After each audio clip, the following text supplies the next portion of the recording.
Hi, this is Andrew Gumbs. This is another episode of our podcast. Should I be calling it a webcast, by the way, Vincent? It just occurred to me. Podcast is cool, yeah. I think it's a webcast. We have to start changing the slides. Sure. Anyway, my name is Dr. Andrew Gumbs. I'm the editor-in-chief of Artificial Intelligence Surgery. It's the only journal I know of that deals exclusively with artificial intelligence and surgery. And I'm going to let my co-host, Dr. Vincent Grasso, introduce our illustrious guest. I'm lisping because I'm so jealous of the Starship Enterprise that he is on right now. His background. So Vincent, take it away. Sure. Hi, Dr. Vincent Grasso, and thanks, Andrew. I'm the director of social media and strategy for our journal. You can find us at aisjournal.net. As Dr. Gumbs said, we are the only peer-reviewed medical journal dedicated to all things AI in surgery. We have the great pleasure and privilege of having on our, 15th or 16th show, Professor Roland Croner, who is the chairperson of the Department of Surgery at the University of Magdeburg. And it's a great pleasure having you on and looking forward to hearing about all the interesting things you're doing there. And I should mention that Roland is one of our associate editors. He's actually one of the main people I consulted with even the name of the journal. He was really there right at the beginning, and we've been working very closely. And Roland, I'm gonna start by letting you tell any listeners that we have how we know each other, how we first met, and then we'll take it from there. Oh, first of all, thanks for inviting me, and it's really my pleasure to participate in this really great idea and this beautiful journal. We met initially in New York, as you can remember, and it was very interesting because I was so excited about minimal invasive HPP surgery and try to figure out a person who can show me or share his experience with me. And so I found Andrew during my travelings around Paris, visiting Brice-Gaillet, and he said, go to Andrew, he's a very good guy and he's a very good surgeon. And so I tried to make a hospitation in your department, and gratefully you invited me, and so I came to New York, and I think we had a really fantastic time. These several weeks was very inspiring and was very interesting, and from this point of time a very good friendship established, I think. And now you had this wonderful idea to establish a journal, Artificial Intelligence Surgery, which is growing and has a very interesting community, a lot of interesting people. And I'm very, very happy to participate in this. So thanks for inviting me. Yeah, no, it's great. We actually just put out our third issue, and I just sent out an email, which you guys probably got yesterday or today. And our first unofficial impact factor, we're already at 1.7, and we've really only been publishing for just over 6 months. So that's, that has exceeded my wildest expectations. My goal, the journal wanted us to have an impact factor of 3 after 3 years. And I told them, like, look, if I get an impact factor of 1 after 3 years, I'm doing a good job, leave me alone. But we're already at 1.7. So now we have a goal of getting impact factor of 3.5. We're actually going to be applying, I think, in less than 3 years. I think we're applying next March or something like crazy like that. So it's really been exciting. I also want to mention that Roland had the good fortune or the misfortune of being in New York during one of the worst snowstorms in years. It was unbelievable. He actually came. Was Paracas one of your young attendings, or was he still in training then? Yeah, no, he was one of our attendings, and he even was very interested because we wanted to settle minimally invasive HPP surgery in our department this time. And I think he came a few days later than me, and this was really horrible because he was stuck in New Jersey, and there was no chance to pass a street, or there was all the streets were closed. everything. And the only reason I could go rescue him, of course, was because I had a 4-wheel drive back then. And I was a doctor. And so we had to rescue the poor guy. He had no electricity. He had no food, no heat, nothing. It was really impressive. I wonder if we're still going to have those type of snowstorms with global warming, but we don't have time to talk about global warming. So that's okay. Now, Roland, can you tell Vincent and I about where you are now? Because when I knew you were in Erlangen in Germany, and you're now in Magdeburg. And let us know a little bit about Magdeburg, where it is in Germany for people who aren't in Germany, and kind of what your plan is. Because I mean, you are really, as far as I'm concerned, the most innovative HPB center in Germany that I know of. I mean, I believe you have the most, if not the most, the biggest experience in minimally invasive HPB in Germany. You have one of the most voluminous caseloads. So tell us a little bit about that.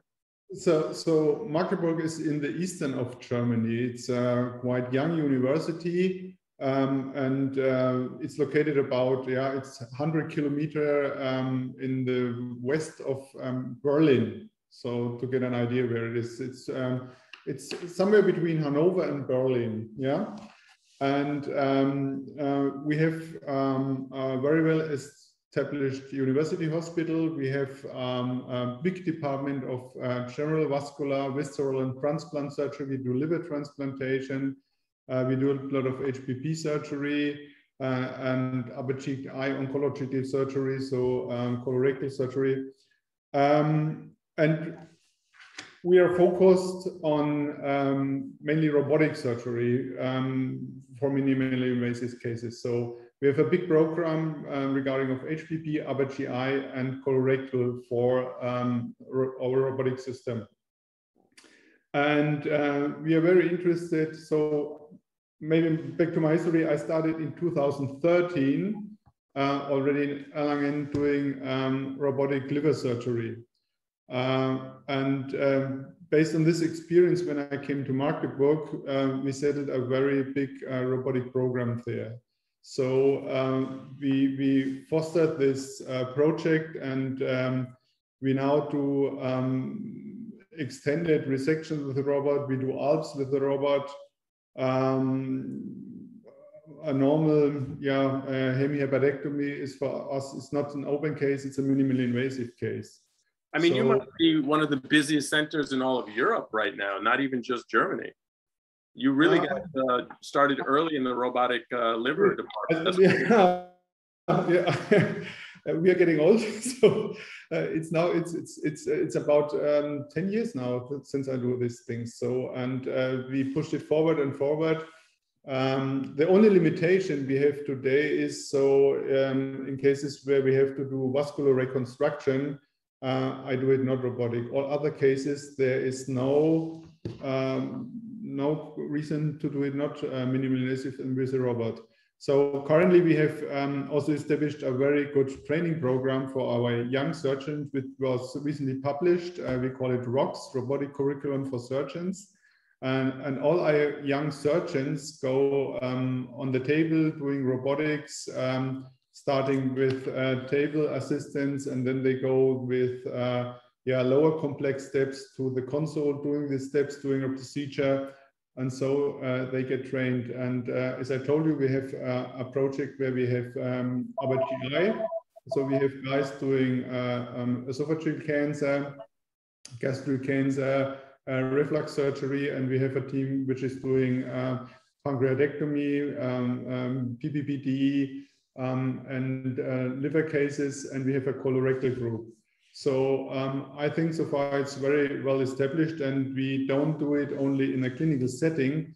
We have a strong interaction with our technical faculty, where we try to develop new strategies, new things, new imaging techniques for intraoperative use. So there's not only a platform where we provide surgery on the robotic system, we also have a strong interaction with our technical faculty to foster things and push things forwards. Yeah, the first time I saw indocyanine used on the liver, at least for tumors, was when I went to visit Magdeburg, and it was so impressive and so beautiful to see the first time. I always remembered. I mean, I maybe shouldn't say this, but you know, it's almost like Christmas. It's such a beautiful visualization and such an aid intraoperatively. Yeah, we use ICG is what we use it now routinely. We use it for liver tumors, and we figured out that there is a very interesting spectrum of fluorescence regarding of the tumor identity. So hepatocellular carcinomas, they have a very nice fluorescent shining. You have this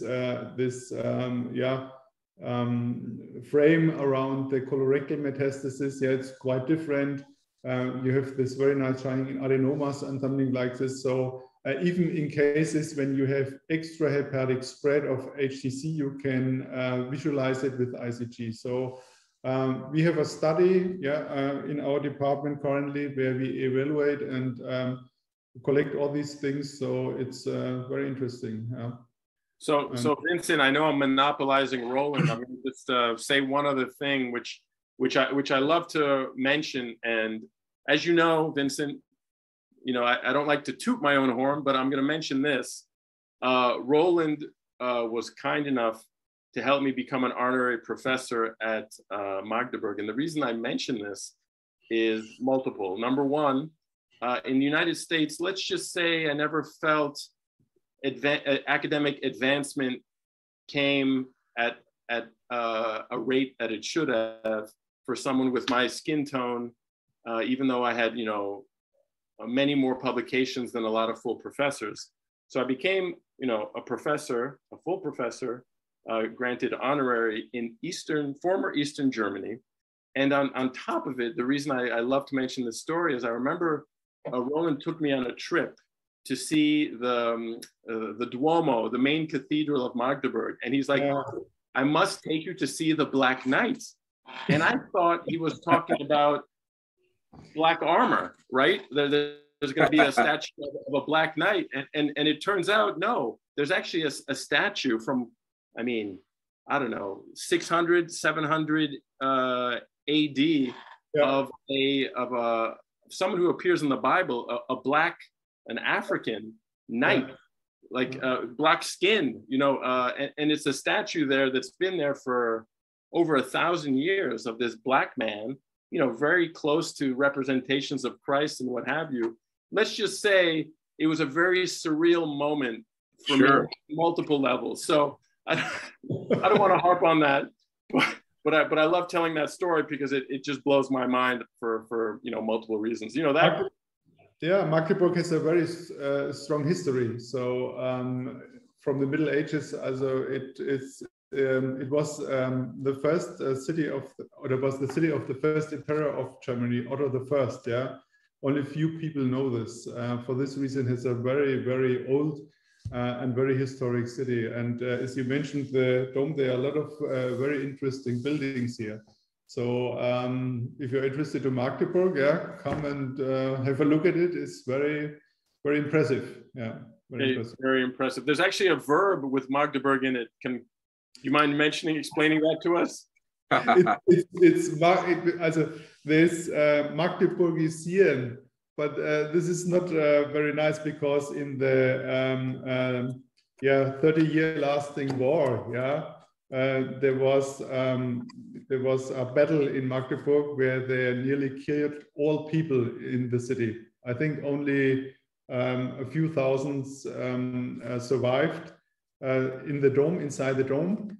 And so they made a verb when you say Magdeburgisieren means to burn a city, to kill nearly all people. So that's not the best part of Magdeburg. So we use the word decimate, which comes from the ancient Romans, and decimate actually only means to kill 1 in 10 people. So to Magdeburg is to only let 1 in 10 survive or something. That's how it is, But on a brighter note, the local government seems to be very supportive of your efforts to advance technology in the region. And it sounds like you have a lot of robotic projects. Can you tell us a little bit about, you have... We have a lot of support. That's really how it is. And so we have we initiated a project to establish something which fits to our journal. In fact, implementing artificial intelligence and even automatization in robotic systems. So it's in its initiation phase, but I think I believe in that. Yeah, I believe in the further development. We have several burdens, as you know. There is this issue, this ethical issue. Yeah, how can we do automatization in patients? How can this be transferred in really routine? And of course, we have some lawyers, yeah, which make problems in this purpose. But I think we have, as surgeons, we have to work on that, because we know all the problems which occur when we try to perform these things. So I think surgeons are the right type of persons who can foster all these new issues. And so we try to establish these things, and we will see what happens in the future. And as I told you, we have a strong interaction with our technical faculty. We have types of artificial intelligence which support us here. So I'm really excited about this. Now, remind me, and then Vincent, we're going to ask you your expert opinion on what you think Roland should focus on, and maybe how we can work together. And kind of your vision for the future with AI. So actually, why don't you go ahead with that? Sure. It's really nice to hear. It sounds like Roland has kind of a Top Gun training program for his residents to go through the robotic experience. And that's really important. Roland, just by chance, do you have woven into that experience perhaps some curriculum or some AI-based training that we can help with to get the students to understand, what's machine learning? How could it be helpful? What's conversational computing? Maybe that can be stitched into your program. That'd be very exciting. This is a very new field, and I think in my experience, the young guys and the young surgeons are very interested in this. So we have what we do currently, all these technical things we bring in the operation room is very attractive for the younger generation. And for this reason, we have a lot of applicants and a lot of residents who want to come in our hospital and learn these things. And I think in case of training, virtual training, artificial intelligence would help a lot, because I figured out when they do this training on the table, after 25, 30 procedures, they can do it. You can come as a surgeon in the OR and sit to the console and everything is fixed. So this is a very, very fine thing. But I think when they switch to the console and they start their first movements, doing stitching and tissue movement, they have no haptic feedback, and this is a problem for them. So I think maybe in this scenario, artificial intelligence could be something which could be helpful for the students, or even for the young residents to get all these things handled. Yeah, maybe a type of feedback: you are moving too fast, or you are tying your knot too strong, and it's breaking or whatever. So I think during this training, doing this virtual training in preparation for doing the first steps in the patients, AI would be a helpful tool, I guess. Yeah. I've seen some amazing videos. I was just in Italy a few weeks back, and there are people doing full vascular resections during Whipples, and they're putting arteries back together with the robot. They're putting veins back together to the robot. And I wonder if not only the students can benefit from this, but I wonder if we should start thinking about doing more of these vascular reconstructions with the robot. Yeah. I said I even did hepatic artery reconstruction with the robot, and I'm also a trained vascular surgeon. And believe me or not, it was much easier with the robot because this magnification, is so fantastic. The only problem is you have to be experienced when doing these stitches, not to break the stitch. Because I actually think the vein is gonna be more fragile than the artery, so that's going to be even more difficult. This could be, but the hepatic artery, you know it, Andrew. It's very small vessel, and you can clamp it really good with these bulldogs. You put inside, and you have a very great view inside the lumen of the vessel with this magnification of the robot. It's a very I think the robot is very good for surgeons in our age group. As we get older, our eyes are not getting any better. And sitting down in the robot, and the robot is more beneficial for us at this age group than for the younger guys in many ways. Yeah, but the young, it's for them it's very attractive, and they are very enthusiastic. And I think we have I think surgery in the future has to be reconsidered completely, because things will change so dramatically. When we see all these machines, how they will get developed, and I think the technical principles already exist. When you look at automation in the every other field, in car. Manufacturing. You can see the technique is already there, and now we have to implement it in our technical procedures in our surgery, and this is fantastic time we have currently, and so I think things will dramatically change. And for the younger generation, we have to implement complete new strategies, and that's the reason why we developed this robotic curriculum. I think the initial mistake is that people thought it's only for the specialists, for the fellows and attendings and whatever. But I think it's for the younger generation, because it's their tool. They have to work with these tools in the future. So that's the reason why we thought, okay, after the first 2 years doing all this common trunk things, they come to the robot and they start with their tool. As they do laparoscopic, cholecystectomy, or laparoscopic or open procedures, they have to go to the robot and even to get a basic competence on the robotic system. So that's our goal, and that's why we implemented the system, and that's how we go forward. No, absolutely. But we touched upon two things earlier in the webcast.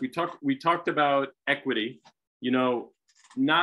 and we talked about climate change, right? Not every procedure in the future can be done with the robot, right? And the reason I'm stating the obvious is I think we also have to start to begin and to discuss, when we talk about just technology, how does this impact the world around us? So the reason I'm stating it this way is, do you think that residents still need to be trained in open and laparoscopy? Or should we just focus on robotics? Can the Earth sustain this many robotic procedures? I know Vincent likes to quote that, 5 billion people don't even have access to surgeons. So what are your thoughts, on the big picture, and not just your super highly specialized center? Maybe you don't have to worry about this, but what do you think more globally about these three different approaches? Is it me? I currently I think let me tell you this. We did last year. It was last year. We did we sent a questionnaire out to people, and asked them, the guys who did robotic, how it was initially. It was something we wanted to evaluate the influence of COVID in robotic programs, and we already published it in a German journal, The Surgeon. So, and inside this query, we asked people, how many procedures do you perform of your visceral surgery do you perform with the robot? And the biggest centers did about 10 to 15% of their complete, highly specialized centers of their complete program with the robot. So, and for this reason, I think when you go to a congress or somewhere, you think everybody is doing everything only with the robot. But that's not the truth how it is in real life. So I think currently, for this reason, and also for the reason of cost effectiveness and things, we still need open and laparoscopic surgery, because this is, these are the techniques people do outside these highly specialized centers. Yeah, this is the reality. And there's only a small proportion doing all these high, specialized things with the robot. Yeah, it's only a small part. But when we go, maybe 10, maybe 15 years, I think laparoscopy has no future, because it will be replaced by the robots, because the robot has so much advantages. It is the next step, and even after doing this, what we call today robotic, what is not robotic, it's telemanipulation or something like this, maybe in 30 years, 40 years, where hopefully our journal is still running. This. Yeah, we'll be able to have a beach somewhere. Yeah, there will be another step. So that's what I think. So I strongly believe in the future of robotics. I think it will never, ever go away, and it will replace laparoscopy in the future. But this will be something far away in decades. So currently we need open surgery, we still need laparoscopy, and we have highly specialized centers doing robotics.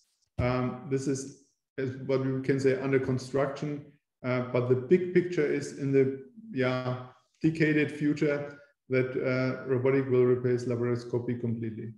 That's what I think. Roland, that's a great conclusion. We already took too much time. We're over our time limit by a lot. So great to see you. Hopefully you make it safely home from space out there, and we'll be in touch. Have a great summer. Okay, guys. Yeah. Thanks a lot. Thanks, Roland. We'll see you soon. Pleasure. Take care, everyone. Bye-bye.